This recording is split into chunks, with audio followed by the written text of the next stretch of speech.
Ladies, gentlemen, and non-binary beings, welcome to another spacefaring episode of Cosmic Crit. This is Miles here, or you may be better familiar with my Season 3 counterpart, Sprouts Marlowe, P.I. That's Plant Investigator for you mooks not in the know. I really can't believe we are inching closer to the end of Book 2 of our third Starfinder adventure. Well, some days I feel like we've been doing this forever. It also kind of feels like we just started. And so when I take a step back to look at how many episodes that we've put out from what sometimes feels like countless sessions, I can't help but feel pretty proud of everything that we've done so far. And I mean, it all goes to my awesome co-hosts and players, and obviously Patrick for putting everything together. But it absolutely would not have happened without all of our amazing listeners tuning in every single week, and the fantastic Crittermanners we talk to every day on the Discord. I really hope you guys are enjoying Season 3 as much as I am. I'm having the absolute best time fulfilling my film noir dreams with my diminutive plant detective. He's a character that I put a lot of love into, and it makes playing him just a complete and utter joy. So this is usually where I give you guys some cool insight of what's going on, but we're a little light on any extra news on the Cosmic Crit front. However, I have been given permission to slightly tease some really, really cool stuff on the horizon on the Cosmic Crit Patreon. If I say anything else, Patrick has promised to have me disintegrated, so I'll just remind you that the $5 tier guarantees you any extra content we create, and the $10 tier guarantees you a shout out on the show when we roll those sweet, sweet crits. More information will be revealed in the coming weeks, but I can promise, if you dig what we've been doing here, you are going to absolutely love it.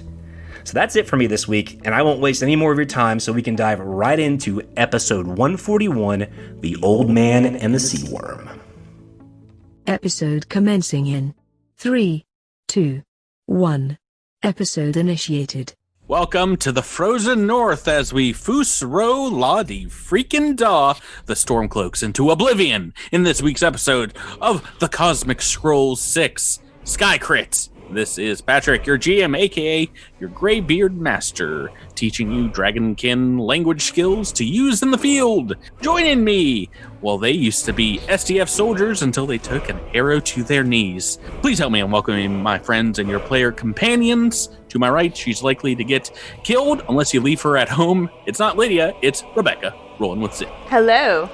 Across from her, this Thane of Whitehall has been known to take down a dragon or two in his time. It's Drew delivering Echo 7. The snow glows white on the mountain tonight, not a footprint to be seen. Jesus wept. To my right, this Daedra worshipping Badnik uses dark magic to fling things from afar. It's Tyler dredging up to Vasho. Dovakin, nolasin losvarin, wahadain tolshuk. Across from him, I bet this cave has a simple exit right near its entrance. It's Jabert plain as dressed. Hey! And across the digital table, mess with this little mud crab and you get the claws. Why, it's Miles mixing it up with Sprouts. Good evening. Hey, Skyrim stuff. Welcome back, everyone. Thank you, Patrick. I have been weirdly tempted to play Skyrim again. My wife is playing it right now, and I'm just like, I feel that itch. I have played hours and hours and hours of Skyrim, have never finished it, have never gotten very far in the quest campaign That's at all. that's one of the few games where I was like, it's not really important, is it? I did the same thing in Fallout. I will do the same have fun thing in storming the castle, Starfield. kids. Yeah. What I like about Skyrim is it really does invite you to live out your own personal fantasy novel. So as I crafted a character, it's like a single player tabletop RPG. There were certain quest lines that I did and didn't do because I didn't think it fit the character. My personal character did not ever do the Assassin's Guild because that wasn't the character I made. And I really liked that the game pretty much invites you to do that. Yeah, and it's nice that it doesn't have any kind of morality meter, which some RPGs have fixed in the past. Because the two main sides that you can kind of go with the Stormcloaks and the Nords. the other side, whatever they're called. The Imperials. Yeah. The Imperials, like, both are kind of jerks. Yeah, So well, there's not, especially if like, you play as a good- dark elf, which I did. Yeah, there's a lot of evil people on both sides. Anyway, we're not playing Skyrim anymore, Tyler. Oh, We're not talking about Skyrim. We're talking about Starfinder. A game we intend to finish. Yeah, we're gonna finish every single AP storyline. Oh no! Oh no! Season 38 coming soon. A bunch of fans just got excited. They're like, "Oh, they just said it! They committed!" And I'm like, great, I'm gonna be playing this game when I'm in diapers. Yeah. That's Wait, the you're not time in travel diapers? AP. Nah, son. Yeah, but we I don't know. Well, we can just play Skyrim this week. We don't have to play Starfinder. let's roll up some Nords and go. Oh, does anything feel better than murdering that first frost troll you have to go up against? There really should be a full multiplayer version of the game. That is not I was the about to actual say online one. they have one. That's just, like a sandbox. Yeah, I think almost everyone on this podcast at one point attempted to play that together, and about 30 minutes into that session, we all noped out pretty quick. Yeah, I want something more akin to the main game. Anyway, let's get back into Starfinder, and before we do, let's turn to Sprouts Marlowe for a brief recap of what happened last time on Cosmic Crit. Well, I don't like stepping forward if I don't know what's going to be on my feet. And for the last few days, that's all I've done. But not anymore. We finally have a good lead. Seems like Sister Spark was invested in a subterranean area with old inscriptions and a unique psychic aura. Auras are one with information, and these caves may hold the clues we finally need to get to. Finally get a leg up on the swarm. It's time to get the truth behind all this. And no locked door, no secret passageway, or ferocious fungi is going to stop me. Ferocious fungi monster indeed, who you guys fought off, and after entering the following cavern full of holographic projections, you were able to mess with one, dislodge it, and it reset, showing a Sheeran hologram. And that is what stands before you, Trest, right now, a hologram that looks very similar to Trest's kind of same shell modeling, color, a similar build, though this is a female Sheeran in flowing white robes. That is where we last left off, and as we jump back into the adventure of this week's, it seems to be beckoning you kind of forward, like it's wanting to say something to you, Trest. I'll step right up to it and get real close. As you lean forward, you can tell her mandibles are kind of clacking, but this hologram produces no sound. Instead, it just kind of points behind it towards this false holographic wall to the east, and just kind of looks at you with some sad eyes as it slowly fades away, bit by holographic bit, in an unfelt, invisible wind. Make me a perception check, you guys, as you see this thing kind of disappearing. It's a 22 from Sprouts. I think that is the highest that it can be. I love Tyler, who doesn't even roll because he knows. I know. It's not going to be possible. No, I'm not gonna win any. I'm not gonna win any top perception marks. You still beat Echo, so don't worry about it. I think, just Sprouts. You notice. Do you speak Sheeran? I do. On the name tag there of this person, like underneath the robes, they seem to be wearing what looks like a flight suit almost. And you read a name tag that says in the Sheeran language, written language, so close, Minesh. Oh. Yeah. And is that name supposed to mean something to Sprouts, or is that something is it just something you notice? Okay. But when we last left, you guys had found just one of these projectors. There's 3 holographic projections here. Do you want to spend the time to track down the other projectors? And this one was like kind of lodged in the wall behind some fungus. Sprouts definitely would, because he has to figure he would definitely figure that they were there for a reason, and even if it doesn't appear to him at the moment, he would like to have all the pieces of the puzzle so that hopefully eventually he'll put it all together. Zinnia, if you take a look at this one that Trest has pulled out here, you're pretty sure with some time that you'd be able to separate the magical element out of what seems like a very small hybrid mini computer. And you think that spend some time with them, if they're all the same, that the magical element is indeed a spell gem of holographic image. Oh, that's pretty cool. Yeah, so if that is something you guys want to do, you can take 20 here to search out the others. And yeah, the other thing in this room is a dead feeder fungus. I think we've determined last week. Same thing here. If you want to take a look at this Zinnia, you notice that indeed it has bulging sacks of these narcotic spore pods on its backside. It almost looks like it's carrying them around like a little backpack. And you're pretty sure that they would be worth a small fortune to a biomedical processor if they could be synthesized. They have a number of different medical applications. Well, Zinnia knows some buyers, probable buyers, so I think we ought to harvest. If anyone wants to try that, that would be a medicine or a survival roll. I will roll survival. I will roll medicine. Boy, is Devasho awful at both those. He'll just stay out of it. Yep. Echo 7 is 29 on the medicine check from Zinnia. Oh my Zinnia. 18 on the survival check. 17 on the dice. Close.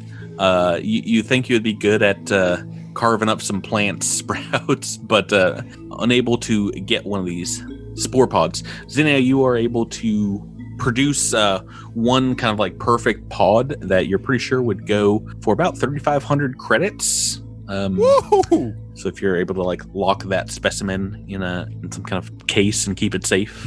I have a Ziploc bag you can borrow. Dumps out his sandwich. Yeah. Yes, hold on. My lunch was in here, but that is way more important if it's 3,500 credits. I need that for a new eye. Make sure that creepy computer doesn't eat it. Actually, we probably, and we can do this off air, but we probably should reconfigure who's carrying what, because I've got that big thing on my back already. The True. Whatever it's called, the organic duplicator thingy. OPV. Yeah, Devasho has a ton of, he doesn't carry much. So if you ever go over, you can always just assume you gave it to Davi. Okay. Well, you guys have a handy dandy loot sheet that you use, and it has, I think, weight tracking on it. So just make sure you pass it around between yourselves, because if I ever see any of you over your bulk carrying limit, I swear I will rain down upon you. GM Fury. I'm scared. Anyway, so yeah, that is what you see here. Before you guys move on, did anyone need to take a 10-minute break? I forget how much damage this little guy, the fungal. Yes, Devasho does need to take a 10-minute break. Yeah, so does Trest. I took a bit of a wallop in there. Yeah, a couple licks, right? Yeah. It had some reach. It had some reach with those tentacles that whipped out at you.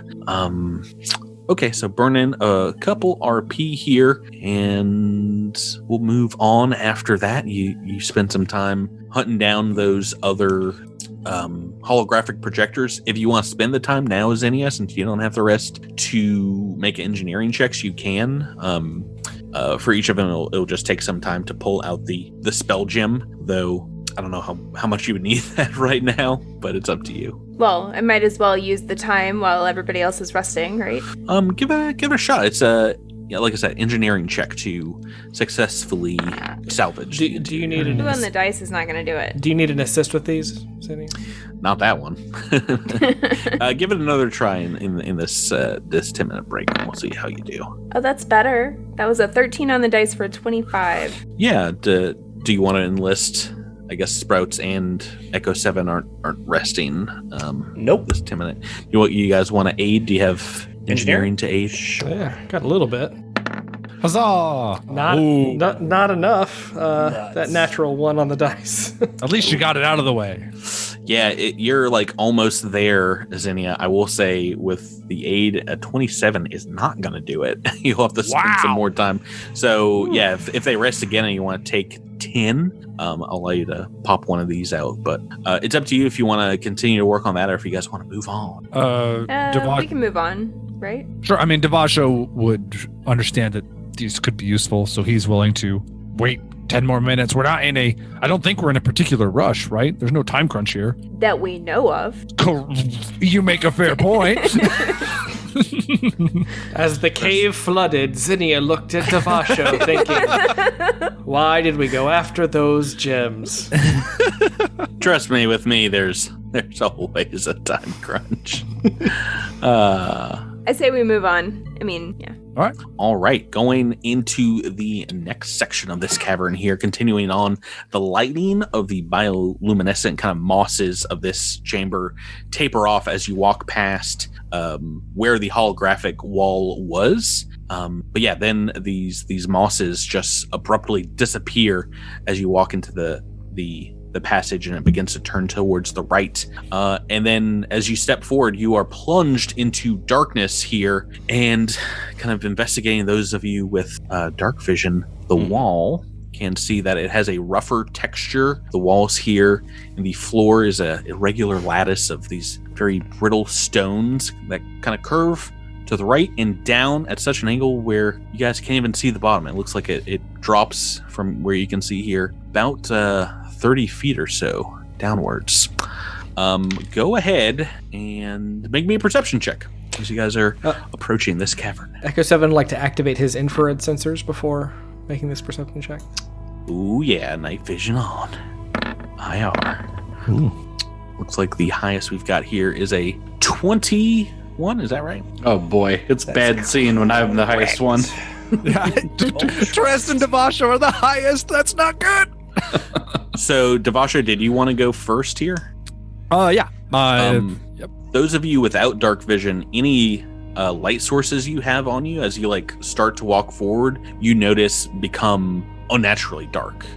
They fail to penetrate the darkness, and if you have the light out on your phone or a flashlight, they just kind of disappear as you step forward. Make me a mysticism check. Yeah. Perhaps some sort of a magical effect. Yeah, Patrick, is the light coming off of Devasho's moat and shield also diminishing? Yes. Okay. Yeah, so you can, multiple people here, including, Devasho, Zinnia, Trest, kind of towards the front there. You can see these, whatever light you have on you, plunged into darkness as you step basically where Devasho is at the front. And you can tell, indeed, this is some kind of magical shade. You can still use dark vision here, but there's nothing that your lights are doing to improve the lighting here. Okay. And is our dark vision, does it seem like we can't see the full 60 feet? Like we're only seeing 30 instead? No, it's still kind of 60 feet. Still It just, this drops down at an angle, though, where you are not able to see ahead, so you're not sure how long this cavern is. Okay. Zinnia would be happy to stealthily scout things out since I can fly above the floor. I don't know if that floor is dangerous at all, but it looks different. Yeah, like I said, it's very delicate, very very rough. So if you want to fly over it, you can. Do you want to just fly the entire way until maybe this cavern opens up? Yeah. How far up do you want to fly? Let me ask a question. Can I test out the floor to see if it would be safe for my friends to step on, or you can I certainly bounce on attempt. it and then fly up so that I don't fall down if it breaks or something? Yes, that is something you can try here. So you've moved about 10 feet ahead of Devasho is what I'm seeing here, and you're gonna kind of touch down. Yeah. So it there's definitely some stalagmite kind of rocks and some other things that maybe look like they've broken off the roof of this cavern here. So there's some rocks cracking and breaking, maybe some shale-like layers. But this area here is completely safe that you've landed on. Just crumbly. Okay, good. Mm-hmm. Oh, good. Okay, so knowing that the floor is safe and her friends can follow her a little ways behind, she'll go around the curve, trying to see what's next. What's around the corner? Are you flying there? Yeah, I'd like to fly. What's the ceiling height? About 20 feet up here, so there's a good amount to fly. I'll need to know how far up you want to fly. Let's say 10 feet, sort of in the middle. Okay, so 10 feet above the ground. Give me another perception check. It's a 19. It would be in darkness. Yep. 21, and if it's vision based, then 22. So you notice something up high, about 10 feet above the ground there, what looks like little pock marks in the side of the cavern, fairly evenly spaced out, and above them what looks like some kind of etchings on the wall, very similar to the stone that was laser etched at this cave formation's front. There is a what looks like the same bioluminescent moss kind of like grown into the carvings here, and you think you can easily kind of like brush it away. It does seem to be alive, this moss, but is completely darkened by whatever magical energy is here. Can I read the inscription? Yeah, so if you're brushing away this moss, give me a physical science or a piloting check. As taking a look at these, they look like some kind of equations. It's 25 on a piloting check. Jeez. Great. So, maybe a little confused at what these are at first, but they seem to be, like I said, equations of some sort carved into the stone, and you're pretty sure they are indeed starship kind of coordinates, as well as like flight patterns and things like that. And taking a look at where they're carved above what looks like almost little handholds in the side of the wall. And that is what you've got here. Do you want to share this info with the team? Yes, absolutely. Do you want to head back to them? Are they not coming this way? Well, it's up to you. No, we aren't going to come forward until you tell us it's safe to do so. Okay. Sure, I'll fly back and tell them that it's safe, and we should cautiously move forward together. And there are strange formulas on the wall. Does anybody else want to take a look at these formulas? Sprouts wouldn't mind taking a little peek. Anybody I'll walk that him down there. Anyone that wants to, go ahead and make me a culture check. And Sydney, I'm sorry, you can make this culture check too. Only if you can see in the dark, right? Pretty much. You can, if you want to try and climb up the wall, you can feel them out with your hands. If I want to climb? Yep, there seems to be some. They're 10 feet up the wall. Oh, okay. Handholds, yeah. All right. Oh, okay, I'll make 2 checks. Yeah, this will be athletics for climb. 20. Yeah, easily. Scampering on up there. Hey! I know what this is. That's 2 natural 20s in this. Well, I was about to say, Tress gets a +4 for this, as these are indeed Sheeran coordinates, like everything you found here so far in the Sheeran kind of kanji written language. And I think, did anyone else roll very high here? Culture. We got a natural 20 from Echo 7 for a 20. But yeah, Tress, you're the only one that kind of realizes the meaning of these equations as you maybe tremor sense your hands right on over the etchings. It was a part of your upbringing that you the many share and honor the exodus that they made from the swarm, the risks that the people made traversing the drift in their escape, and this section of the cave seems to be paying homage to that, as these are equations for star jumps through the drift. Like a series of like sequential star jumps. Yep, showing the kind of desperation of the pilgrims that maybe made a transit across the stars before. And yeah, like I said, this is as confusing as it is to Zinnia at first, but there's something in your head telling you that you'd be able to traverse this hall very well, and perhaps that maybe you should lead them. Your teammates could be in danger here, but there's like a vibration on the back of your neck that kind of feels like when you use communalism with them standing nearby, that you leading the way would make them a little safer. Okay. I'm gonna ask everyone to come back and get behind me. Devasho is Austin Powers in these hallways, so it takes him a little bit to like turn around. Yeah, so you have the option of walking along the floor here or climbing up. What would you like to do? There's these handholds about 10 feet up by the equations. where you can. It looks like you guys have already started moving down the hallway. Is that what you want to do?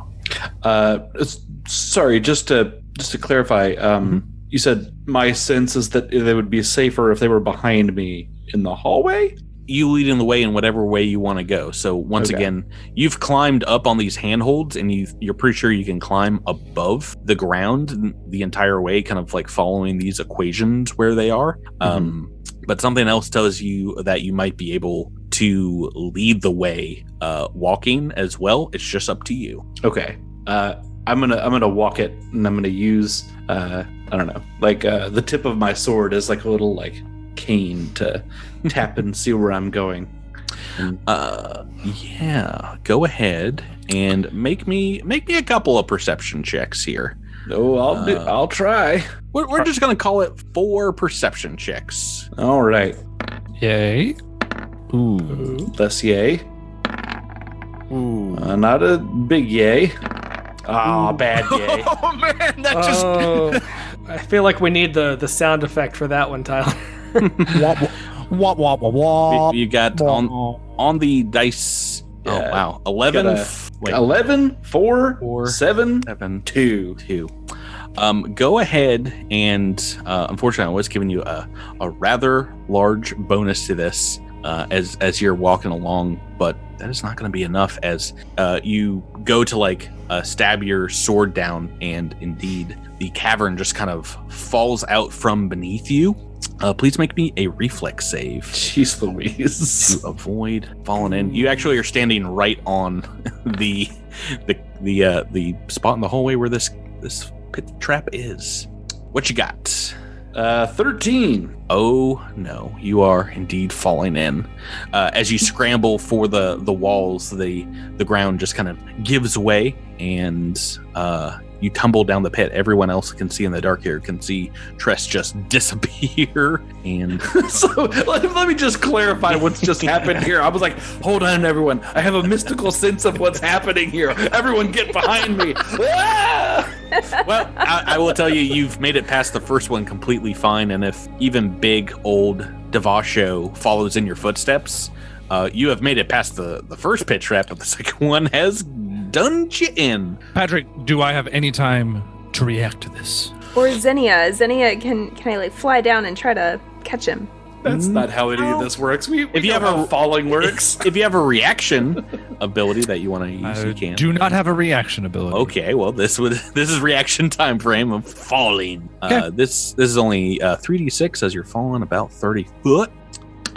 Ooh, I've rolled fairly averagely 10 points of damage as you fall down and are still in a deep darkness here, down in a pit. And it doesn't look like there's as many nice handholds down here to get out, but the rest of your squad is up above. They can maybe lend a hand. A little help.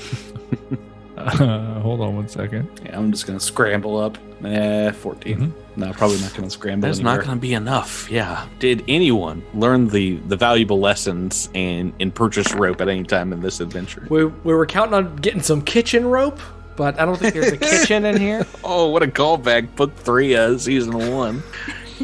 Kitchen rope. I meant to get rope, but I did not get rope. Oh no! I know.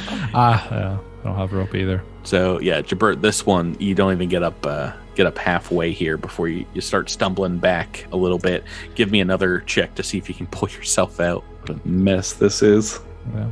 What a fine mess you find yourselves in. Yeah. There, that's better.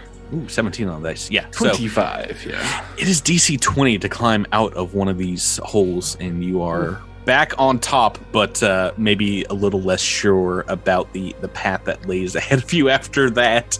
What would you like to do now?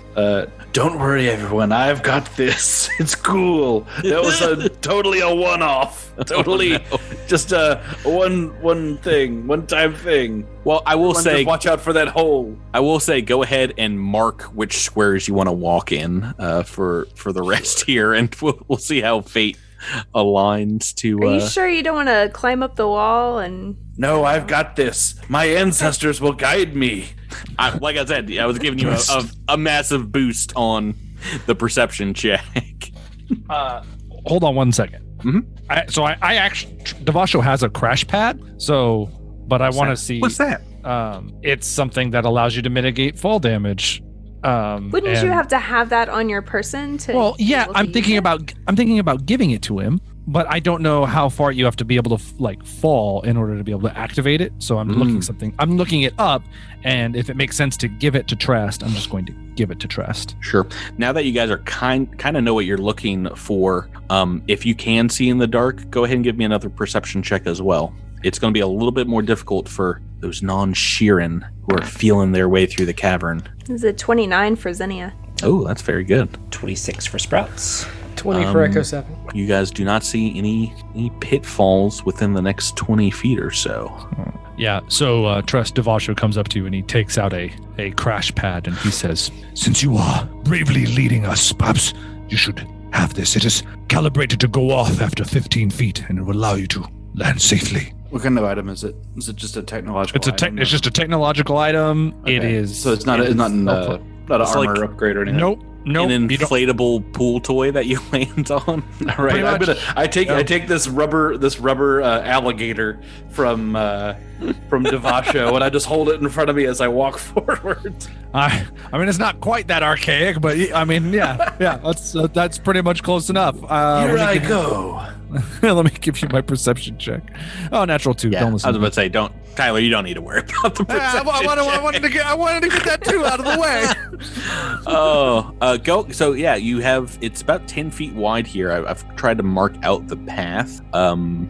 Tress, go ahead and just mark which squares you want to walk in. You can pick one side of the cavern or the other. You can kind of go diagonal. Sure. So I've sort of put little yellow dots here to show you. I'm sort of just going right down what looks like the middle as I can.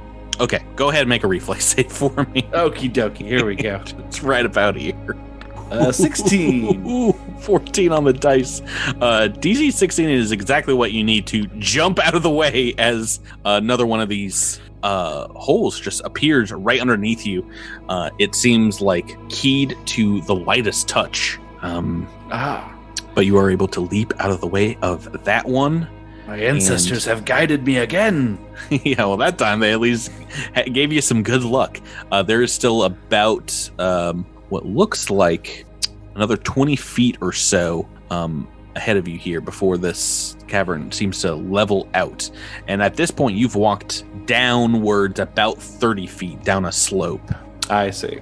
Cool. But you found a couple of the traps, and Devasho can gingerly step over them. This does not leave a lot of room for the big guy. Excellent. Okay. Everyone else, as you're moving up behind him, can give me another perception check as well. Okay, never mind. It looks like there are some walls here. There are 26. Indeed. Some sort of rocks. Tress, maybe your ancestors are not looking down on you that well, because the path you've marked, I need one more reflex save. Bing bong. Oh, that looks like the last one. Mm-hmm.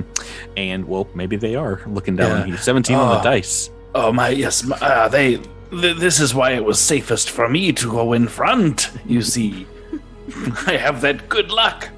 Yes. So in looking back here, you found at least 3 of these pit traps, and I mean this does indeed, as you kind of peer back through the darkness, those of you with dark vision, you can tell it is a very treacherous descent. But the SDF engineering corps can come in here and probably shore this up, fill in these holes fairly easily if they wanted to turn this into a bunker. But yeah, right now it does seem like it was set up to kind of test people, maybe the non-Sheeran, from walking through this. But part of your tremor sensibility, Trest, is you at the very least felt your way past that first hole. This was very difficult to see these. It was like 26 for I think Sheeran to spot them, and I was giving you a little bonus there. But yeah, in the darkness, very, very difficult. This area will open up though into our next cavern. Continuing here, the floor kind of smooths and levels out and rises up in several places in what looks like low benches, these objects here in the center of the room. There are small niches kind of carved in the southeastern section of the wall here that includes another very intricate kind of laser cut bas relief showing Sheeran figures mingling with other humanoid figures. There's a couple exits from this room, one to the north and one to, I guess, kind of the northwest, and then one to the west. And yeah. Can I examine the relief? Yeah. Anyone can go ahead and give me a perception check as you're kind of noodling around this room, looking about. 22. 29 for Zinnia. 16 for Echo. I need to reset my kit. Oh, shut up. I think both Zinnia and Tress kind of stand back and see the larger puzzle in this wall. It does look like the same kind of laser cut images that was in the first chamber that looked more like swarm caricatures, but these are a lot friendlier, and they seem to be symbolizing kind of Sheeran's contact with friendlier races, non-swarm races in the galaxy. So there's like almost hieroglyphic etchings of Sheerans and humanoids shaking hands and like showing them farming together, things like that. And you can tell, indeed, there is another hidden phrase in the way these figures are formed in the Sheeran language, spelling something very similar in the Sheeran kind of kanji hieroglyphic style lettering that reads in Sheeran, quote, "The dawn of friendship," end quote. Ah, I see. So putting it together so far, the first room did depict a lot of the swarm characters, and then you saw these holographic images of various Sheeran on multiple planets, one of them being Ilum Chuva, which has fallen to the swarm where Zinnia studied. Then you've got another, this cavern to north you guys just nearly blindly walked through, showing the exodus, the dangers of the travel.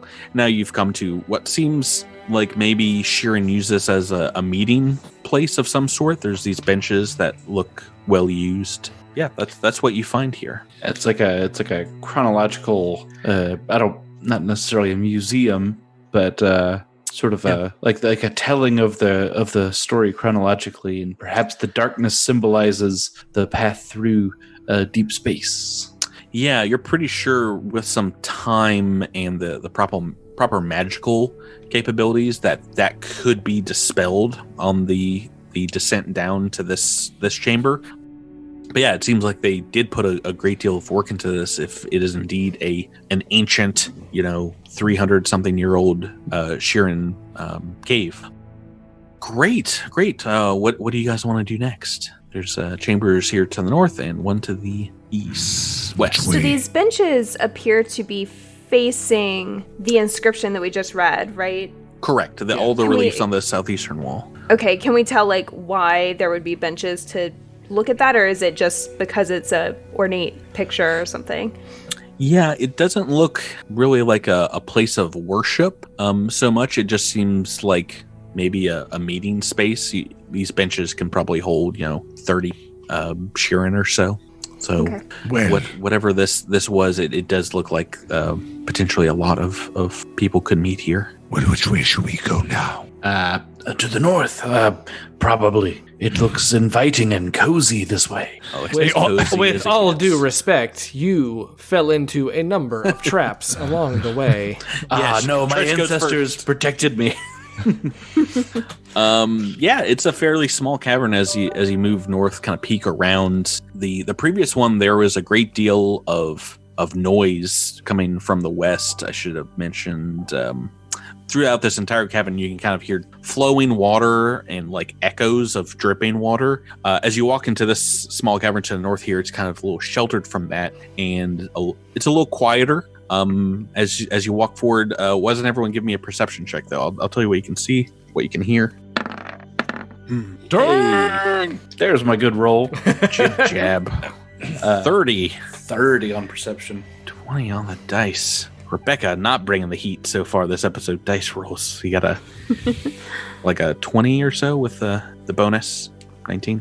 She's just waiting for 19. combat. Yeah. Jeez Louise. Right, I'm on my 20s right now. So walking up here, it's a very small room, and you see set up against the western wall of this cavern a small shrine. There is a very simpler, kind of older holographic display. It's not hidden, it's just in the base of the shrine, kind of beaming upward, and it shows what looks like a Sheeran symbol and what seems to be like a scrolling list of names written in Sheeran. In front of this display, there's a package wrapped in brown paper, and it's sitting next to what looks like a metal bowl with maybe some ashes of some kind of incense or something here. What you see with that good perception check is another laser carved set of Sheeran symbols in the wall here, and as you start to uncover it, it looks to be a poem of some sort. Give me a mysticism check. Just read those out. I don't even feel like Devasho should get this, but a 19 on the dice. Ooh, or a 19. good. Oh, good. Zinnia rolled better. Yay. 21. That's 17. Oh, I'm sorry. Anyone, it doesn't have to be mysticism. It could also be culture. I think to figure this Oh, one man. Yeah, I would absolutely That would be roll much culture. better. I can say multiple of you can kind of Oh, there we go. get That was the meaning of computers. it. That was a computer's check, you cheater. Oh, no. You rolled a natural 20, but I mean, this is a fairly easy roll that I'm sure multiple of you can get. This is indeed a simple, kind of like almost ancient looking shrine to Hylax. It looks like a very early version of it. And I probably have this art somewhere, but I forgot to get it ready for showing you guys. There's art in the book. Boop, pop it in Book Discord. art. There it is. Yep. So let me increase this so you guys can get a good look. Aww. Yeah, this is exactly what you see here. Identifying this as an early form of Hylaxian worship. Yeah, I'm presuming that these names that are scrolling by are people who were lost in the flight from the swarm. Yeah, taking a look at them, this seems to be a memorial, and as these names come up, each is headed with an odd name that is not that of a person, but seems to have like the or a in front of it, and you kind of conclude that these are starship names. And then there are some columns beneath these starship names that are very short, and then there are some that are extremely long. And I'm going to drop in the poetry you have here inscribed on the wall, and anyone can read this if you'd like, or I can read it. Either way is fine. What the fire takes is just lost in time, but a new dawn breaks with each morning chime. A single bud will peek out of the ashen soil, so too we must seek our friends who were loyal. We fly to a new day, leaving ashes behind. While we know not the way, we are hopeful of what we find. Now, with that natural 20 on the mysticism check, this is something that, while it takes a little bit for you to recognize at first, that was, we haven't got a natural 20 on a mysticism check, but I think Devasho had a 19 and I had a 21. I think Trest is able to tell that this is pretty core to the Hylaxian faith, like this kind of poetry, though you've not like, maybe you remember it from like your childhood, but yeah, something in the words kind of like ignites some memories, and you maybe smell Susqueland grass or summertime. Maybe the memory of the trip up the Clutchstone Ridge to the temple for that first time. But yeah, it is. It does seem pretty core to Hylaxian faith. Maybe one of the coda in the original written text, though you can't name it. Would it be super sacrilegious for me to pick up this paper packet and look inside? Yeah, it would, because as you move closer to the memorial, well, you're not sure when or where this was placed, but the second before you touch this package, you notice that. Oh no! Like if it's an offering to Hylax, like I won't. I don't plan on touching it. I'm asking if it would be sacrilegious to like. Well, you're not sure what it is. It doesn't seem to be a part of the shrine. It's just a package wrapped in ancient-looking paper and twine. But you notice there seems to be a magical sheen over it and the altar itself. Kind of a greasy, magical ensorcelment around it. That's what you got the natural 20 on, was the perception check to notice some kind of mystical, magical trap.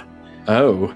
Now it's up to you. You think that with your connection to Hylax and the mystical energies, that you or someone else could potentially disable whatever juju, whatever magic is on this altar, and see what's in this package. But there's always the chance that you could set off whatever has happened here.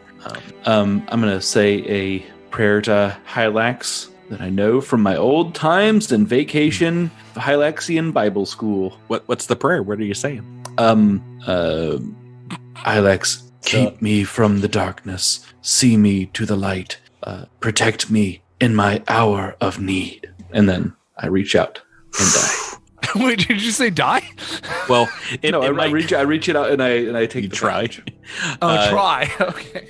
Yeah. So while you're praying, you can like kind of meditate a little bit and maybe try and align your magical spirit with whatever is happening on this shrine. Mm-hmm. And as you say the words, you do kind of feel like mystical energy building up in you to where you're vibrating with the same magical frequency, in tune with the shrine. You are going to get a +2 bonus on this, but it is a mysticism check to disarm. Do you want help? After the dice is rolled? I know. I was started to ask before I saw the dice. All right. If you want to help out, Devasho, I'll allow one person out. Roll that 19, Devasho. Devasho, get up here. I've devoted much of my life to protecting Hylaxian places. Hold my hand, Devasho. Maybe it's like a clap on your back, like as soon as you're about to touch it, just so whatever terrible thing happens, potentially to Tress, it will also happen to Basho. Oh, son of a bee. Oh, you rolled really well. Okay. So you did need an aid because this was DC 22 to disable it. You've only rolled the 21. Both the aid, you are able to disable this magical energy, just kind of like touch a loose stone on the base and kind of like, just kind of dispel it completely. And you feel indeed what feels like a shock of pain ride through your body and then just like into the ground underneath you, and you are unaffected. Yeah, you needed the help of your friend. I don't know if there's a lesson in that, and the goddess of friendship. I feel like we barely dodged a very bad situation. Oh, it would have been real fun for Devasho if you had failed that. I don't even want to tell you. So this was a curse that was on this. Man. I can't take any more curses, guys. Those are a little difficult. They're not diseases and stuff you can cure. We'll talk about this maybe in the book wrap up. But you do dispel it, and you can pick up this package if you'd like. All right, with Hylax's blessing, I will lift the package and open it up. It's very odd. It's a small black statue that you, or probably Zinnia, can recognize as it's not native to this planet. No one knows where exactly it came from, but it is a constant pest throughout the universe. Inside this package, you see a obsidian figurine of what looks like an Electrovore, but you can feel it humming with a magical energy of fairly wondrous power in your hands, Trest. A wondrous figurine, might it be? Yeah, so you guys remember what Electrovores are? I believe they were in book 1. Yeah, they're like the flying seahorses. That shoot electricity into a wide burst. Give me a mysticism check, anybody, to see if you figure out what exactly this thing does, how to operate it. It's a 24 if this is to identify it. Is it to identify? It is, yeah. We've got a lot of good rolls here, including yours. But, oh, wow, Tress is rocking some mysticism checks. He's flexing on us. This, I will drop I'm only this. good at one thing. I'll drop a quick link for you guys to read up about it while I give an example of what it is. But it's a standard action to unlock the magical power of this thing, and it transform from a small figurine, say like 5 inches tall, into a full-grown magical Electrovore that you have to command for a minute. Cool. A minute at a time per day, I believe. Yeah. And you can dismiss it as a move action, but you basically have like the second or third pet so far of this AP. We're gonna have to use like troop rules at the end of this AP with all the different pets we're gaining. I choose you. So I don't know who wants to hold on to this thing, but you can pick it up. I mean, take a look at, I believe, the first alien archive or whatever for the abilities of an Electrovore. It's, I think, like a CR1 creature, so I mean, it's not like crazy, but it has some awesome abilities. Like it can fly, it can shoot electricity, it does a lot of fun stuff. Cool. I mean, I guess I'll hold on to it for right now, like for like right this moment, but we'll decide sort of who's gonna command Electrovore a little bit later. Sure. Alrighty. Do you want to continue on to the west? Yeah. That's about all we can go to, right? Yep. As you walk forward into the next narrow passage, it falls down about 5 feet into what looks like a huge cavern, the ceiling curving overhead about 40 feet above what looks like a pool of water. This cavern is supported by several stone columns. Those of you with dark vision can kind of see are laser cut with various images, and there's a huge cluster of stalactites hanging from the ceiling, as well as some stalagmites in the water here. The water seems to appear from a small waterfall cascading near a hole in the ceiling on the southern end of this area. And let me just show you exactly what we're looking like here on the map. Oh, Lord. It's huge. It's the massive chamber. Devasha would hop down into the water. Yeah.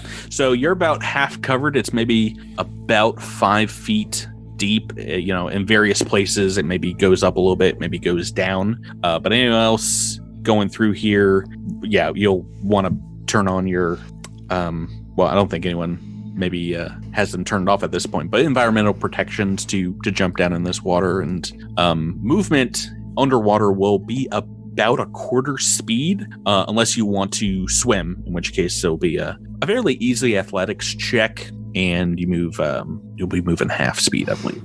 Question, can we repurpose that crash pad as a raft? No, you cannot repurpose my crash pad. Nice try.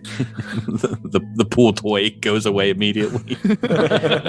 Falling down places. Zinnia is going to fly above the water and kind of stick to the side here. Rebecca, I am sick of you cheating at this game with your wings.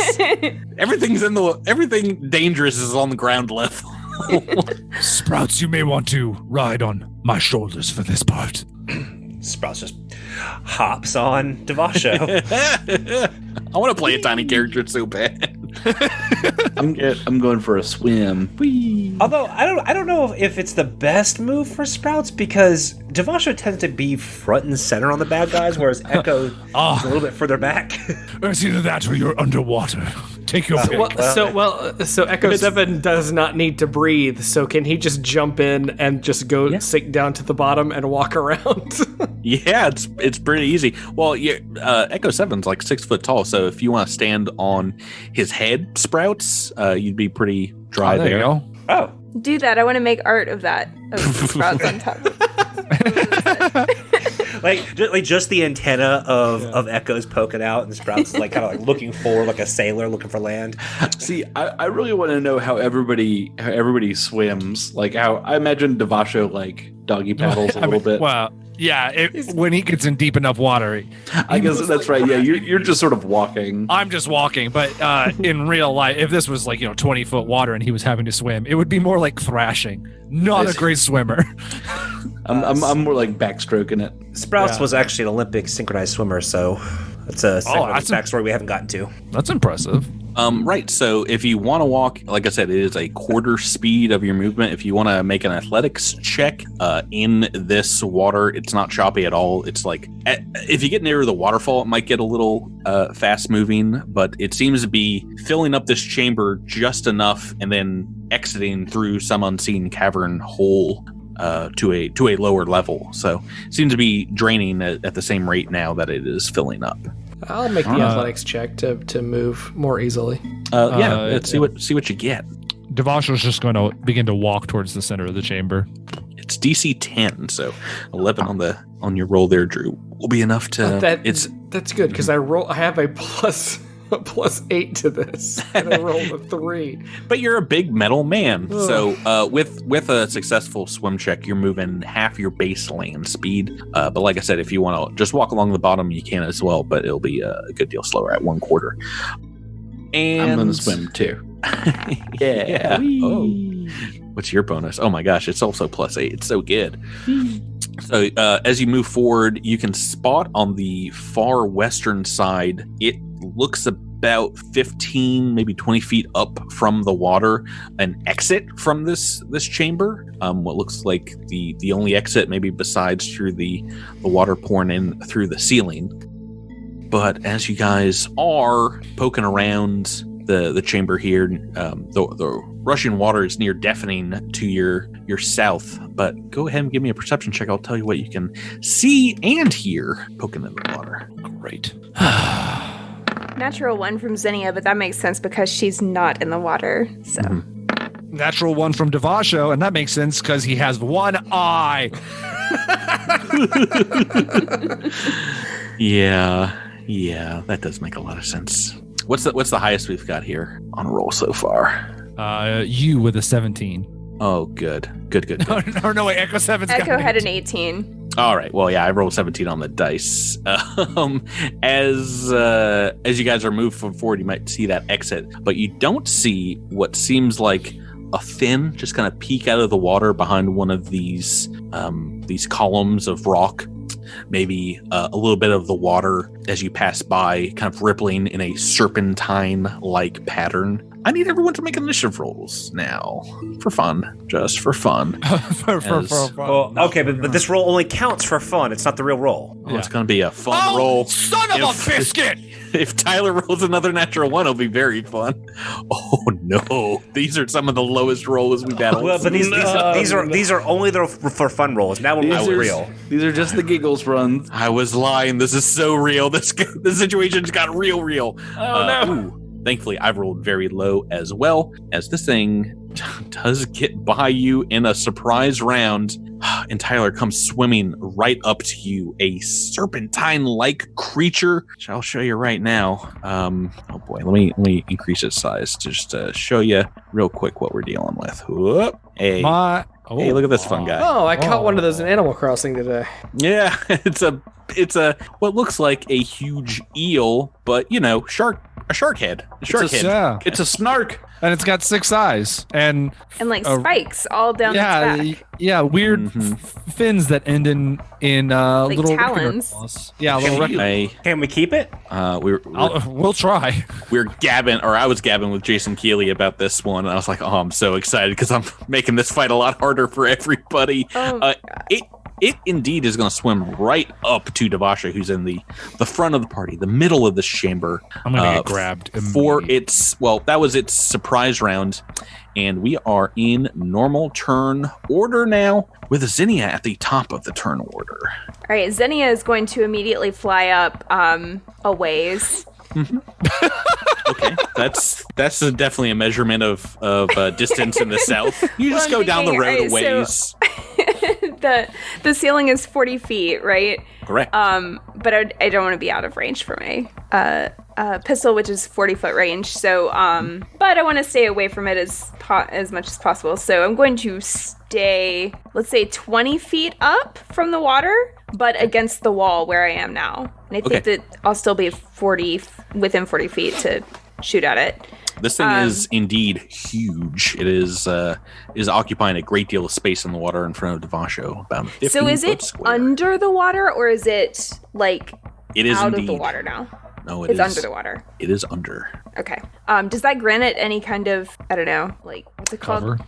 Cover? Yeah, It indeed. does. Okay, so first thing, I'm going to try to identify this creature. Go right ahead.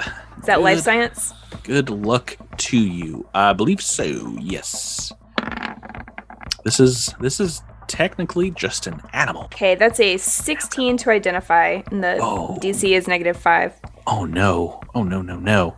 That is not enough. Let me double check. That is not enough. Oh no. Oh no. Must be some rare ancient creature in this weird ancient cave. I bet you're just salivating to harvest its eyes. This is I can't actually wait. I can tell you outside of unfortunately not knowing any of its tricks or stats here. This is something like the apex predator of Ultranius. It's called an Ultranius Seawyrm. That is exactly what it is, a giant Wyrm, W-Y-R-M.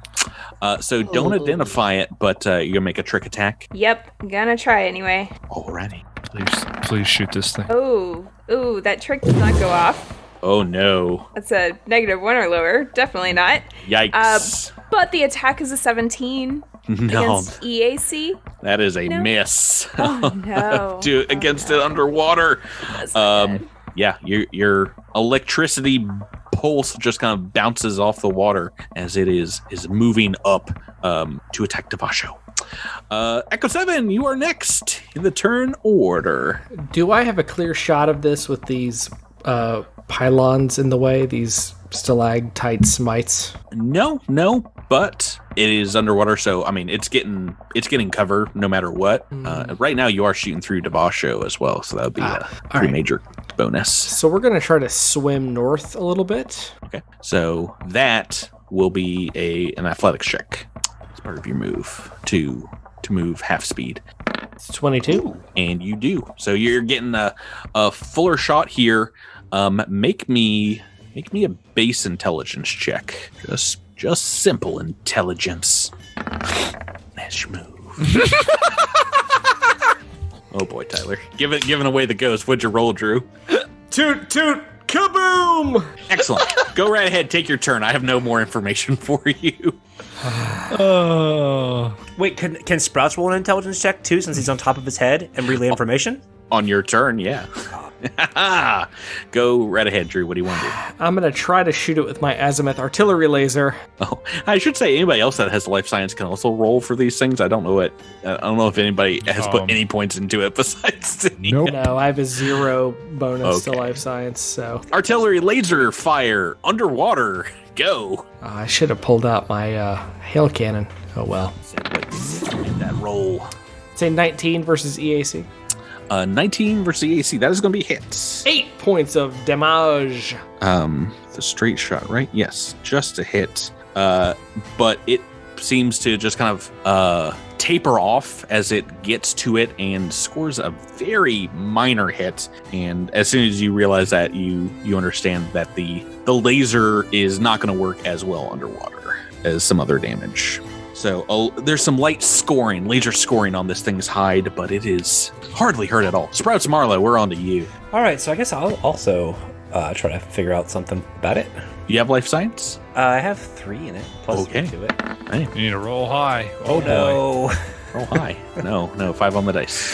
Sprouts was asleep in class that day. Not know what it is. All right, so gonna try trick attack, my All right. static arc pistol. Oh, good. I'm going to get shot. Go right ahead. Oh no. CR1 or lower, so I assume that doesn't happen. Hail. And an 11 on the dice, I assume that doesn't happen. Oh, no. Guys, we're gonna get eaten if we keep rolling. Okay, gang. Guess what? Tress or Devasha is gonna get eaten, maybe. Well, Oh no, actually, it is this thing's turn. I've rolled a. Maybe I rolled a little bit better. I actually didn't check. It's got a okay initiative modifier. I've rolled a 3 on the dice though, so it's fairly slow.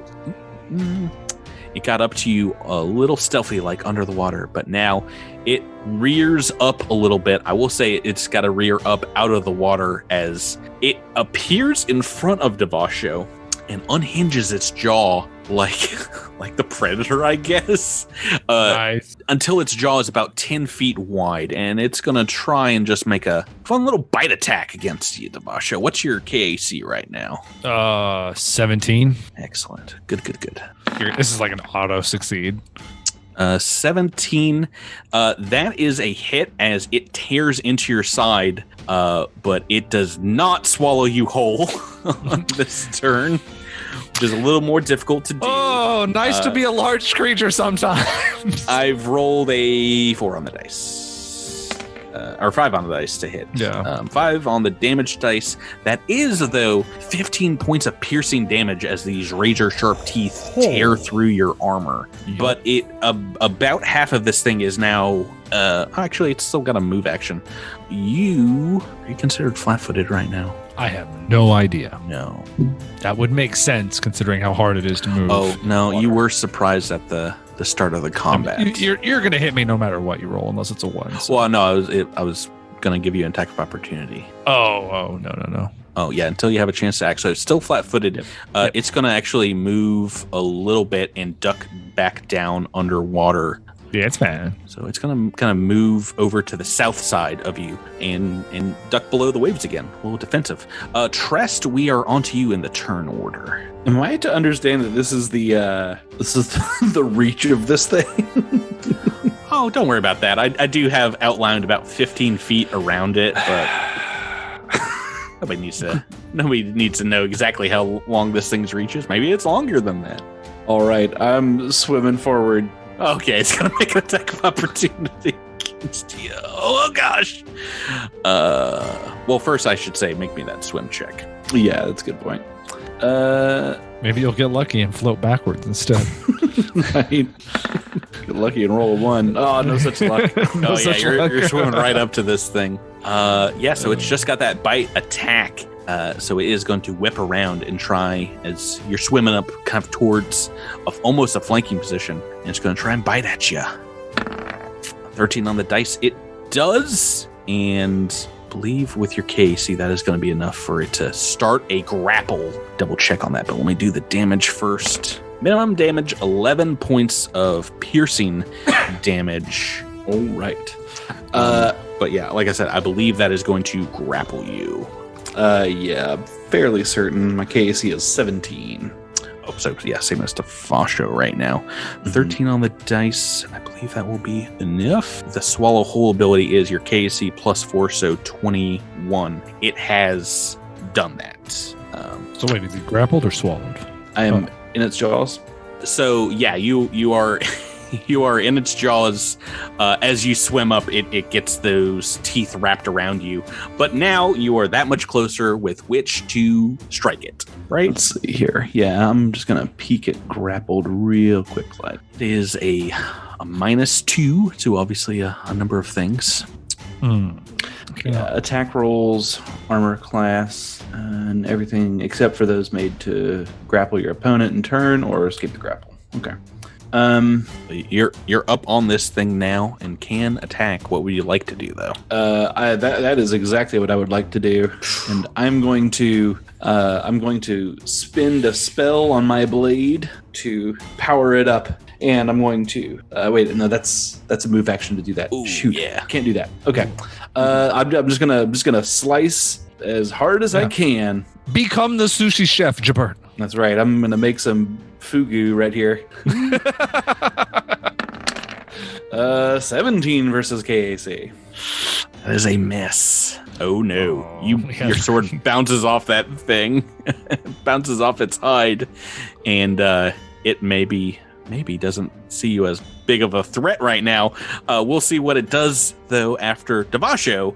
1 on the initiative turn order is your turn. Oh, yeah, I know. It's great. Move action to... I'm going to use my Blade in the Night. You know what? I will say, if it's grappling a Trest, at least part of this thing is out of the water right now. Trying to be fair to you guys, so you see a hump out of it. It does make it a little, well, it makes it a lot different. If you guys want to take a peek at the underwater combat rules, they are pretty rough. It's -2 to attacks and like half damage for everything. So gotcha.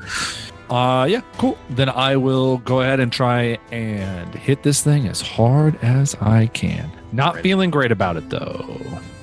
Really could use a good roll here, Tyler. Hey, 27 and 19 on the dice. A super hit will do it. Minimum damage, boo. But that's 14 points. Okay. Like I said, I will say, because this thing has reared up a little bit out of the water, all that's going through, and it definitely turns its attention back to you. You can already see its jaw separating from Trest. And we are back onto turn 2, Zinnia.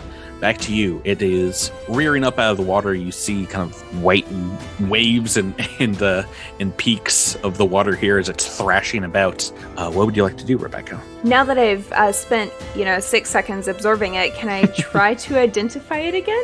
Oh no, you have no idea what this thing is. Yeah. Maybe I can ask Amy or something. One chance. You get one chance. Amy pops out and is like, "Put me back in the case, mother. That thing is nasty. What are you doing?" All right. She's going to try. Actually, I'm going to fly 30 feet north in the cave, stealthily so, and take a shot as I do. What's the range on your pistol? 40 feet. Okay, if you are up 20 feet, you might just be out of that. We have to do hypotenuse math. Thank you so much, Rebecca, and your flying character. Well, I figured since its head was out of the water, I don't know how high out of the water it is, but... Well, enough to, be rocking a Trest here. So, oh my goodness. I'm going to round this down because it's 40.31 feet. I have hypotenuse of 20 and 35. You are just within that first range increment to give it a blast. Well, I have good news for you. Mm-hmm. Neither my trick nor my attack go off, so... Oh my goodness. We are in capital T trouble. Oh, the operatives are failing. Echo 7, soldier time. You saw your azimuth laser cannon do next to nothing against this thing. It's time to switch tactics. Well, it's peeking its head out now, right? Yes, I will say it is, but at this point you still, from where you are, you have Devasho in your way. Do you want to try and I'm going to need to move, and I'm worried that... let me see what... Also, you only have, your head is out of the water, so you're I don't think you can put your gun on the top of your head and use that to fire. You can lift it above your head. Sure, why not? Yeah, Sprout's going to help steady it. I hit it the last times when it was underwater, so... I love it. I love the idea of you holding that gun above your head. Yeah, I did give you I believe a -2 to hit that last time, but you... still got it with a natural 14 on the dice. So do you want to try and move? Yeah, I'm going to try to move, and while that happens, I want to try to pull out my hail cannon. Sure. Figure Go maybe right ahead. Ice will freeze this thing out. Yeah, what kind of damage does that do? It is versus KAC. It is cold and piercing. Cold and piercing. Cold and piercing, yes. Cold and piercing. Okay. Yeah. So you're going to try and swim. Go ahead and make me the athletics check. Oh yeah, I got to do that first. So here we go. I believe. Oh yeah. Michael 16, Phelps in here. 24 athletics. You swim right up to this thing. It's got its attention divided now between Devasho and Tress. It does not make an attack of opportunity against you as it's already done it. Go right ahead and make your attack. Say 21 versus KAC. Against KAC, that is just a hit. For 8 points of damage. Nicely done. Half cold, half piercing. I will say, all that goes through. All that goes through because it's just peeking out of the water. And you can see it's like a midsection hump, like the Loch Ness monster hump of the Seawyrm sticking out. And that's going to bring us to Sprouts on top. All right. We're going to try this one more time with a trick attack. Well, the trick goes through, but... Natural toot toot. but the attack is only a 10. Oh my goodness, you rolled so high on the trick attack, so low on the attack. That's the main problem with those sweet operatives. You gotta roll okay twice. Twice in a row. Yeah. All right, that will bring us back to the Ultranian Seawyrm, which I believe Devasha did the most damage in this last turnaround. It seems to recognize you as a threat. This Trox is a threat to its territory, so another bite attack against you. It's letting go of Trest, and I've rolled a 17 on the dice, so that is a hit, and you are grappled. Maximum damage, 16 points. Can you stop? Piercing, as it is like trying to swallow your arm whole right now. It's got its teeth embedded up to your shoulder. Trest, it is up to you now. Your turn, as it has taken its action. I don't remember if grappling works the same as it does in Pathfinder. It does not at all. Okay, so you can still make attacks of opportunity if you're grappling something. Well, you are not considered grappled. Sorry, but is Devasha if you're the grappler? I cannot. Yes, so the shark creature can still make attacks of opportunity. Devasho, cannot. What are you thinking about, Jabert? I wish the Mystic could cast a spell, but apples and angels or whatever. You can try and swim away. Oh, shut up! All right, all right. I'm gonna swift move action, cast a spell on my blade, and then standard action chop it. Okay, it's not going to take the attack of opportunity. That doesn't provoke. So. Oh, you are spinning a spell to get your blade to get my blade up. Yeah. Okay. Well, I've showed my hand. Oh! Oh no. Yes, no. we needed that. We needed that. Natural 20. So. I didn't need that at all. Thank you, Jabert. I'm back. We've got some. Shakalaka. That's what you call a cosmic crit. Kaboom! If you're not paying attention to our Patreon right now, we have a couple of new members, and if you join up at the $10 level, you can get us to do some shout-outs on the podcast here. And let me read one of them right now. This is from my good friend Dragon Master Jonathan, who says, at CC, here's a shout out for you. A massive thank you to all those medical staff who are out there fighting COVID-19. Yeah, we've been trying to help out as much as we can with CritterCon 3 and getting by here. But I want to thank you, everyone listening who's out there helping out with this. But thank you for that shout out. I guess I'm happy that it has empowered one of these players to make a mighty chop, an insane chop into this thing. Jabert, you have the option if you want to. Do you want me to look at a card for you here, buddy? You have the option now to take that card or the bonus damage. So there's. I feel like it's been so long since I've taken a card. Some of them do say double damage, right? Most of them are double damage. So there's just basically if you have an effect on your blade, it would replace that. Okay. If that makes sense. Do you have like bleed on your? No, you don't. Nah. So if you don't have one, you might as well take a card. And I'll take a card. Shuffle them up for you. Oh boy. Yeah, I think the card has to specifically say normal damage for it not to. Right. Like in which case it would be like a more powerful effect typically. Right. And those are not as common. Okay. So this is a slashing kinetic attack, correct? Correct. So this one's called Trick Shots. Attempt a free dirty trick combat maneuver against the target the same attack bonus, regardless of range. Oh. Now, unfortunately, you don't get the extreme bonus on this, which is a piercing one. But yeah, the piercing one is really cool. Go ahead and dirty trick, I believe, is part of bluff skill. Is that right? Let's find out. No, I think it's just a regular combat maneuver. Right. Oh yeah, no, because it's like throwing sand in someone's eyes. Yeah, Kaz had that in season 2. It was just so silly. Yeah, so go ahead and make that. I just make an attack. CMD attack roll with what your bonus would have been on this one. 7. Wait a second. Oh, I see. Yeah. So plus 7. So I could only do this on a natural 20, couldn't I? If the AC is 21. Yeah. Oh well, that's I forgot. It is a little bit out of the water, so it's a little less than that. But yes, you want to roll high on this one too. Alrighty. I'm just gonna roll 2 in a row. 2 in a row. Very high. 2 in a row. Yeah. No. Dang it. 7 on the dice. It's not going to do it. But all right. Well, 19 points of damage. Oh goodness gracious! Nice. Googly moogly. Yeah. Oh no. We need that so bad.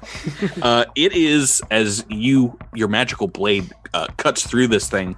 You blacken the water with its not even blood. It's just like all these secretions lined up in its muscles, keeping it warm maybe. But yeah, black ink just kind of sprays out all over you, covering the area in which you are in. It is bloodied after that attack, believe it or not. One critical. Nice. Ooh. Nailing it. And it's got a new target. No, I'm just kidding. It's gonna Devasho. Devasho, it is your turn. You're grappled by this thing. Okay. I'm looking happy. Taking a bit of a negative to my attack roll here. But that's okay. We're just gonna align the shield, and which won't do anything, but we'll do it anyway. And we'll try to hit it as hard as we can with the shield and hope for 20 as well. Come on, boo! Come on, big dice. Two. You got the 2 and 20 down. I did. I almost made it. I just need to use a red pen to write in a 0. Turn 3 is going to be pretty fun. Xenia, start us off here. Maybe I can actually hit this time. All right, Xenia is going to continue flying at 20 feet up, straight across, and I'm making my way toward that exit if I can save myself. What? You're flying away. Yeah, I'm just trying to make my way to the exit. Okay, do you want to make an attack while you go? Yes, I am absolutely doing that, but failing in the process. No, another natural 2. Rebecca, what are you doing today? I don't know. We're falling apart, gang. Oh, this no. has been seriously the lowest rolls I think Rebecca's Somebody ever else is going to have to fight the swarm. The game is punishing me for having a flying character and cheating all the time. Yeah, you better I can't hit. Get to swimming. Echo 7, we're on to you. Yeah, your weapon seems to do a little bit more damage last turn. Yeah, so we're gonna take 2 shots. Yeah, I love it. Well, yeah, while this thing's got a little bit of exposed area trying to swallow Devasho, I would recommend that. Not gonna do it with that one. Oh no, 8 on the dice is a miss for a 13. Give us another high roll, Drew. How about a 21? Against KAC, that is a hit. Yes! Hey, at least we got 9 points of damage. Okay. Oh, it's very hurt by that as well. It technically does get its attack of opportunity against you. It can still maintain the grapple, but it's gonna give you a little love too, a little bite attack, as it's got a big enough jaw for both you and Devasho. 17 on the dice. That is a hit. Yeah, forgot all about this. And maximum damage, 16 points. But it maintains the grapple on a good old friendly Devasho. Sprouts Marlowe, though, it is on to Please you. kill it. Please kill it. Oh, it would have to be a pretty amazing roll to kill this thing right now. Oh, Miles has got it in him. Say that. Oh my gosh! I wanted to have faith. Well, it's funny. I mean, Sprouts has been pretty clutch, not missing for so many battles. Nice. This one, Yeah. not so much. I mean, this is operative hasn't hit yet. This is insane. 3 turns in. Okay, wow. That is bringing us back to its turn. Tyler, I'm sorry. It is time to get into the belly of the beast.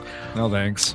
With a swallow whole ability. It can swallow a large creature. It can. It's huge. If it's not escaped the grapple, you automatically take the attack's damage at the beginning of the turn, and it gets to make a new attack roll.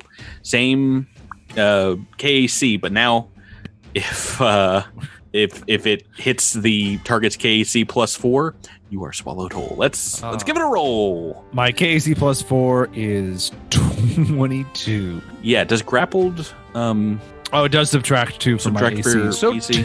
20. Oh, that's like an auto succeed. Just don't roll a 1. Go. Oh no, I got a 14 on the dice. You're going right in there. Well, pal. Does anybody remember Anaconda, where like John Voight gets like? Yeah, John I cannot think about yeah. that, but every single day, Chipper, John Voight's dead in Anaconda. That movie in the theater. Maximum damage, 16 points of piercing damage. 16? 16. I thought its max was. Nope. How are you doing, Devasho? Oh, I'm into hit point damage now. Oh, well, you're into something else right now. You're in its belly. So yes, you are indeed. You guys see a large trox swallowed by a huge sea worm. And we're on to Tress's turn. Oh, and it's going to take its move action. Tress, you can actually make an attack of opportunity because it's going to go back down under the water and just move right up to you. Oh, don't worry, Devasho, I'll get you out of there. So I'm going to say this provokes before it goes underwater.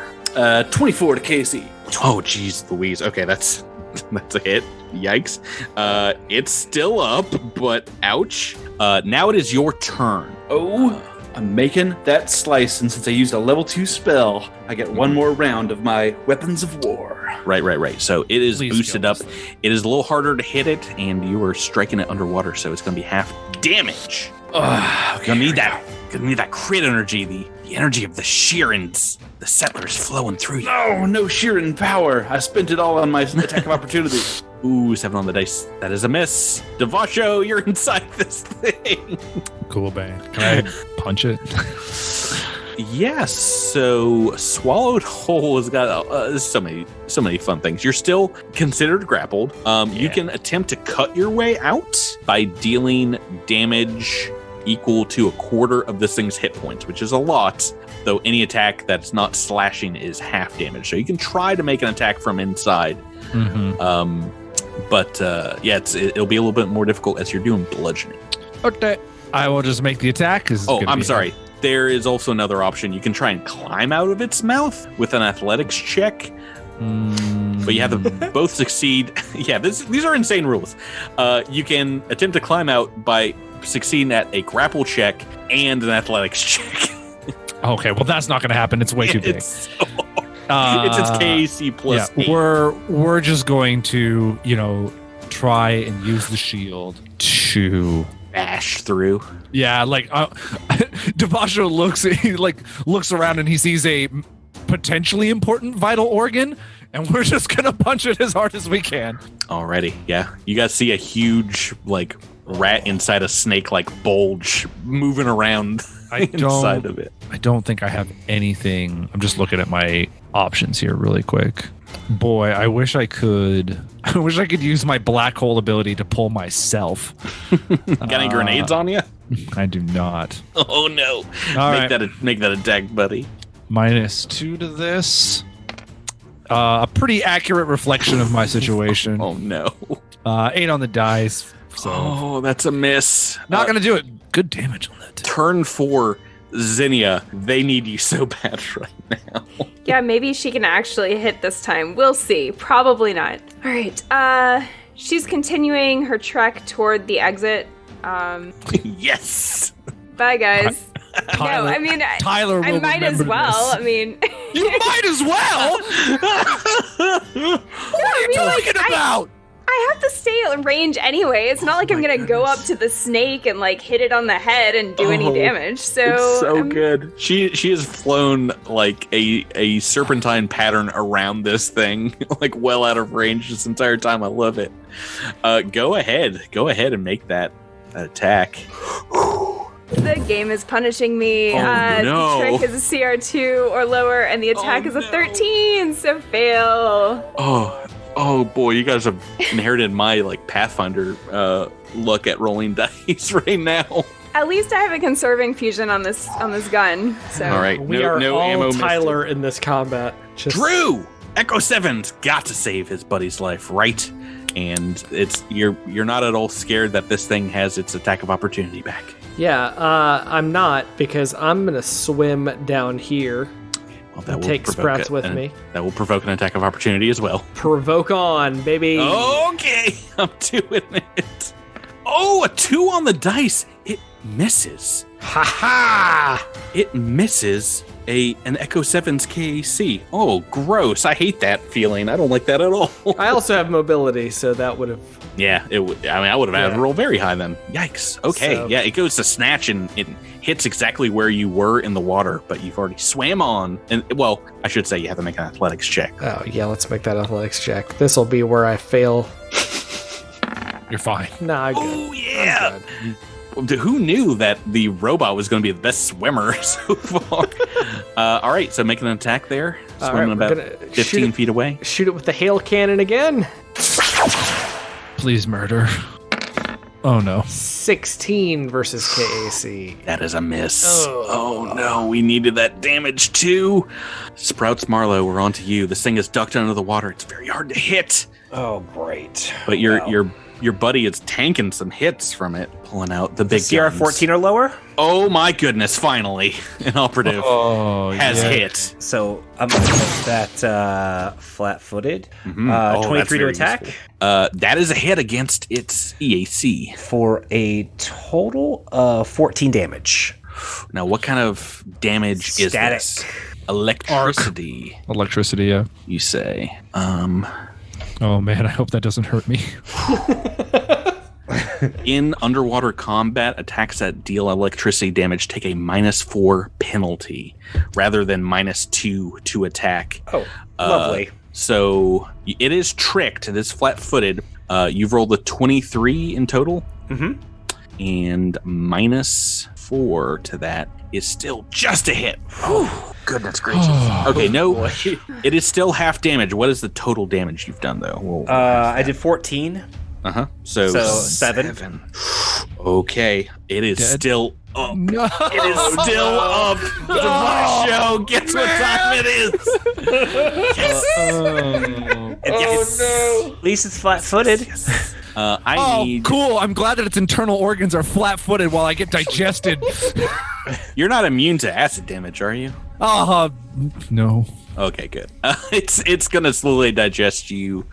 D6 plus 10 acid I feel damage. like you're using the word slowly incorrectly. Yeah, it's pretty quick. 11 points of acid damage Ow. automatically, and it gets a turn in which it is going to try and eat. Well, actually, Trest and Echo 7 have done a good deal of damage to it equally. I'm gonna roll randomly, see who it's going after, because you're both within range, believe it or not. 1, 2, 3, Echo 7, 4, 5, 6, a Trest. Echo 7, it's go time. By Echo and Sprouts at the same time. Oh yeah, should I mention that at the very least Sprouts would get a chance to jump off if he gets grappled. All right, here we go. Attack roll. Maybe I roll super low again. Ooh no, 16 on the dice. You are in its mouth, grappled, and it's doing 12 points of piercing damage, and it's gonna Echo, did you go into health take damage? its move. Not yet. Dang it. That will bring us to Trest.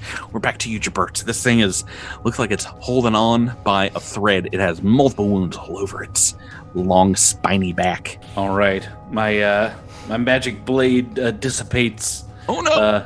But I'm going to. You know what? You only live once. I'm gonna spend a level 1 spell on this thing. Oh, okay. So I thought you were going to say I'm attacking twice. I was like, don't do it. Don't do it. No, I'm just gonna spend a level 1 spell and All right. hit that bonus one more time. Yes! Yes! Oh, my Lanta. Yes. Crest with another critical hit slices this thing in half. I'm going to say some of that damage has got to go to Devacho. Oh no! What? Oh, wow. It's like the magic. He cut it off. Little monster! He cut it off and he cut the snake off right above Devasho's head, and Devasho just peeks out from the corpse. Right? He peeks out. He's got this sweet new haircut. 22 points of damage. Yeah, this is another critical shout out to our fans as we are out of combat from Casper, who just wants to check up on a cast member at random here. Tyler, how you doing right now? Oh, I'm really angry, Patrick. Is that how I'm feeling? I'm a little peeved. It had 5 hit points left, and that is enough to, decapitate this thing in the water. Oh, apparently a blade is all it needs. Even a half damage, that is dead. We're out of combat. Oh, man. Zinnia immediately flies over and asks if Devasho is okay. Now that the thing is dead. I feel like everyone looks at you. We saw you flying away. Yeah. Suddenly, Devasho's moat manifests as a fly swatter and shoulder at it. Oh my goodness. Devasho holds out just like I don't know. What you know how like fish have like bladders that help them stay afloat? He just pulls one out. He's just holding it and he goes, I don't know. You can research this or something. I'm going to go clean up. and he just starts like he goes over to one side of the cavern. He just begins using the water to like wash himself of oil and you can go to the acid. You can go to the waterfall and take a little 10-minute shower if you need to. Yeah, he definitely needs 10 minutes. I was thinking behind that waterfall, there's got to be like a treasure chest or something, right? We should check it out. Let me check the treasure section of this, but no, there's no treasure here. Aw, that's a shame. Oh no, there's a chopped in half Ultrayan Seawyrm. That's a treasure in its own right. Oh, wait, if you ask Zinnia, it is. She's going to take a couple of samples. I'm also upset because this means I don't have enough resolve points to automatically succeed. Yeah. We'll have some fun. We'll have some fun with fortitude saves. No. Does anybody else, Echo 7 Trust, you want to take a 10-minute break? Yes, please. I might need to. Oh, okay. Does anyone need a medicine check, like a treat deadly wounds? What do you think? I was in the belly of a monster. Yes, I need lots of medicine checks. How far down were you, Tyler? I'm at 10 hit points. Ooh, I was so close. What was that? Was that like down like 20-ish or something like that? I have 36. Oh, so 26 down. Yikes. Wow. Why don't you make that the medicine check to treat deadly wounds, and then I'll drop some healing on him. Okay, and I picked up an advanced med kit, so that makes it a DC 15 now, right? Yeah, you got that DC last 20, right? Last week. It is DC, for the advanced, I believe 20. Yeah, because previously it was 25. Yeah, nice. Say 26. I think if you beat it by 5, then you add your intelligence score as well. Yeah, that is correct. I'm just double checking. Treat deadly wounds. So the DC is 20, then 25.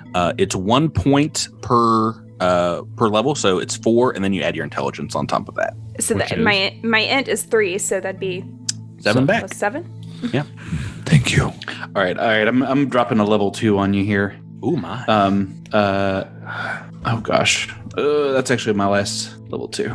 That's fine. But I'll do it because I love you. Mystic Cure. Yeah. Thank you, friend. You go ahead. If I am being honest, it's just the two of us. I can't help but feeling like my purpose here is cursed. I have turned into this undead form. I have lost an eye, and I have been swallowed by a worm. Yes, there are. It is, you've been put through the ringer, but this is merely a trial that demonstrates your valor.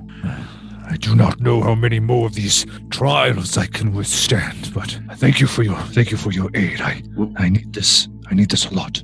We'll get through this together. Don't worry. So 12 plus 3, I think. Yeah. So 15 points of health back. Yeah, that'll put him almost back at full. Nice. Good. Well, as you're laying on hands here, Trest, you realize that it does not heal him for that amount, right? It seems to do a lot less than you think. Heal back a lot less of the wounds. Oh shoot! Oh boy, great. Oh beans.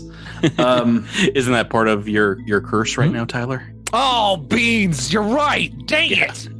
Magical healing indeed is only getting about half of that back. So, all right. So what are you down right now? 7 hit points back. Hold on. I got to figure out if it is. I'm just making sure it is. 24 hit points, I believe, is what we're at. Yep. So you need about another 10? I mean, it's cool. I got healing touch. 10 minutes. 10 minutes of laying on hands, and I got you back up. I get you an extra 20, so 10 on the half. Ooh. Okay, then that would put me very near max. Okay, nice. Cool. Nice. Was anyone else in hit point damage? No? Okay. Yeah, I kind of wailed on Devasho, but this thing sees large threats as the greatest threat. So sorry to pick on you, Devasho, but Oh, it's okay. it can swallow a Trox hole. It's gonna swallow a Trox hole.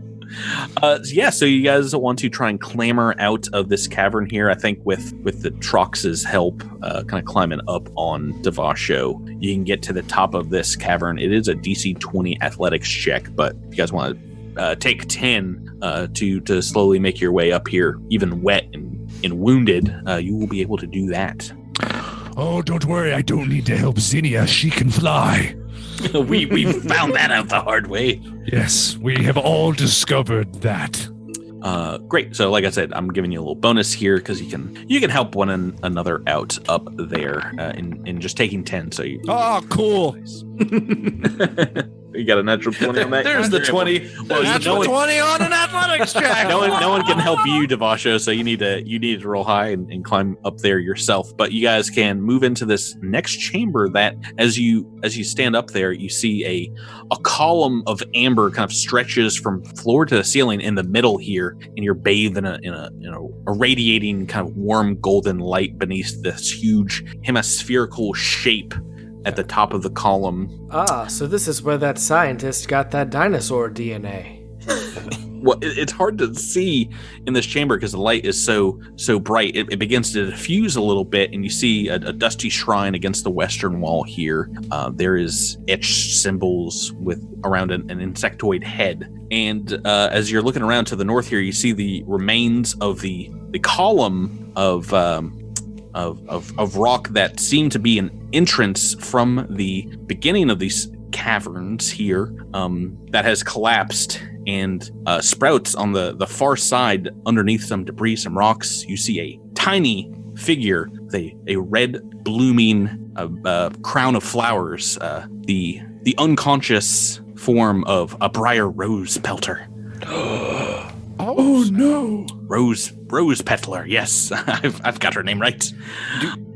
Do plants breathe? Is it breathing? It is hard to say, as it is nearly buried in rock, almost like it is sprouting out of this wall. And as soon as you kind of like move over towards her, this column of light in the middle of the room seems to settle and form into another holographic figure. The same Sheeran woman in a white flowing robe that looks on you all and seems like almost a copy of Trest here. Her arms are kind of open to you as she seems ready for an embrace, and she says, "To be continued." Oh my goodness. Things gonna get real here next week. Oh man. More real than being eaten alive? Realer than this? Briar Rose Petler is alive. Ooh, I'm excited and happy. And we're gonna see if he can get her out of here in that shape next time on the podcast. Awesome. Oh my.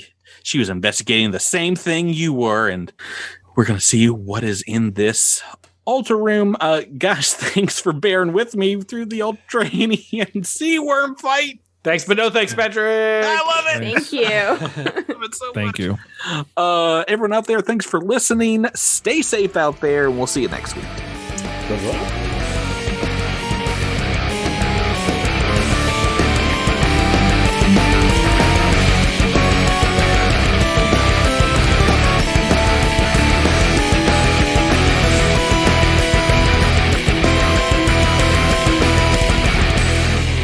Thank you for listening to this week's episode of Cosmic Crit. This episode has been made possible through a sponsorship with Roll20 and the backing of our Critamander fans on Patreon. Thanks again and have a great week.